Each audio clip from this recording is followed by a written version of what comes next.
মাছের মেলার এই আয়োজন শরীয়তপুর সদর উপজেলার মনোহর বাজারের। এখানে কেবল জোড়া ইলিশ কিনতেই ভিড় করেন ক্রেতারা। কিন্তু কেন? পয়লা মাঘের সকালে জোড়া ইলিশ রান্না করে আত্মীয় স্বজনকে খাওয়ানোর প্রথা আছে হিন্দু সম্প্রদায়ের মানুষদের মধ্যে। বহু বছর ধরে সেটি মেনে আসছেন শরীয়তপুরের সনাতন ধর্মাবলম্বীরা।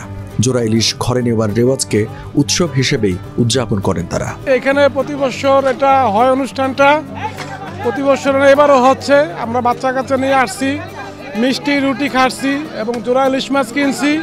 খুব ভালো, পরিবেশও ভালো। জোড়া ইলিশ কিনে সবাই, বাচ্চা কাচ্চা আসে এখানে খেলনা কিনে, আমরা ভালোই এনজয় করি, উপভোগ করি। আর আমাদের বেচা কিনে আলহামদুলিল্লাহ অনেক ভালো। এই যখন মাছের ডিম পাড়া শেষ হয়ে যায় তখন এই মাঘ মাসের 1 তারিখ থেকে শাস্ত্রীয় মতে আমাদের এই মাছ খাওয়া শুরু হয়, ইলিশ মাছ। আর এটাকেই এই জোর মাছ হিসাবে ঘোষণা করা হয়।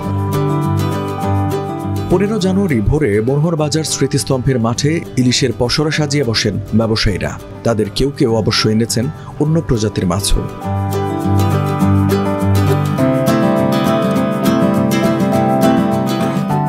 বিভিন্ন খাবার ও খেলার দোকান রঙিন করে মেলার আবহ। কয়েকশো ক্রেতা বিক্রেতার উপস্থিতিতে মুখর হয়ে ওঠে বেচাকেনা। মাছের পাশাপাশি মিষ্টি, বাচ্চাদের খেলনা, মানে একটা উৎসব মুখর পরিবেশ। পৌষ সংক্রান্তি মেলা ওভারঅল ঠিক আছে। হ্যাঁ, অবশ্যই ভালো। আমাদের চেয়ে বেশি আনন্দ করতেছে ছোটরা। ভালো লাগতেছে, বাচ্চা খেলনা কিনে দেবো, বাচ্চাদের একটা মিষ্টি মিষ্টি খাইবো, মিষ্টি দই ঠিক খাইবো, ইলিশ মাছ কিনে নেওয়া যায়, মেয়ে জন্য আর কি আসছে আর কি। ভালো লাগতেছে আর কি।